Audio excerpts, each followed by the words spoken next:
टोमॅटोचं आगार म्हणून ओळखल्या जाणाऱ्या नाशिकच्या पिंपळगाव बसवंत कृषी उत्पन्न बाजार समितीमध्ये टोमॅटोचे दर जे तर ते घसरलेले आहेत। आता आपण पिंपळगाव बाजार समितीच्या आवारामध्ये असलेल्या व्यापाऱ्याच्या गोडाऊनवर या ठिकाणी आलेला आहे। या ठिकाणी जर पाहू शकतात का शेतकऱ्यांनी जो आहे तर तो लिलावासाठी आणलेला टोमॅटो जो आहे तर तो लिलावानंतर या ठिकाणी जो आहे तर तो आणून व्यापाऱ्याच्या गोडाऊनवर टाकलेला आहे आणि अशा पद्धतीने या ठिकाणी टोमॅटोचं जे तर ते ढिगार या ठिकाणी पाहायला मिळत आहेत। आणि जर आपण बघितलं तर गेल्या महिन्यामध्ये ह्याच टोमॅटोला जे तर ते साधारण 700 ते 800 रुपये 20 किलोच्या क्रेट्सला म्हणजे 35 ते 40 रुपये इतका बाजारभाव जो आहे तर तो मिळत होता।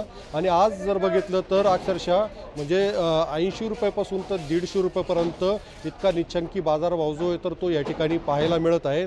आणि टोमॅटो उत्पादक शेतकऱ्यांना या ठिकाणी टोमॅटो जो आहे तर तो आणण्यासाठी 20 किलोच्या क्रेट्सला साधारण मजुरी आणि वाहतूक असा 60 रुपये इतका खर्च येतोय। म्हणजे शेतकऱ्यांच्या हातामध्ये कुठेतरी 20 ते साधारण 70 रुपये म्हणजे 2 रुपये ते 3.5 रुपये किलोला इतका बाजारभाव मिळत आहे। त्याला कारण असं आहे का देशांतर्गत जी तर टोमॅटोची मागणी घटलेली आहे आणि त्याच्यामुळे टोमॅटोचे बाजारभाव हे खाली आल्याचं जे तर ते टोमॅटो व्यापारी जे तर ते सांगत आहेत।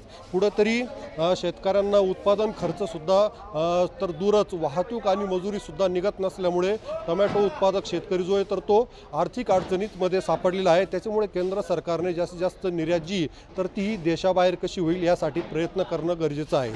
उमेश पारीख, TV9 मराठी, पिंपळगाव बसवंत, नाशिक।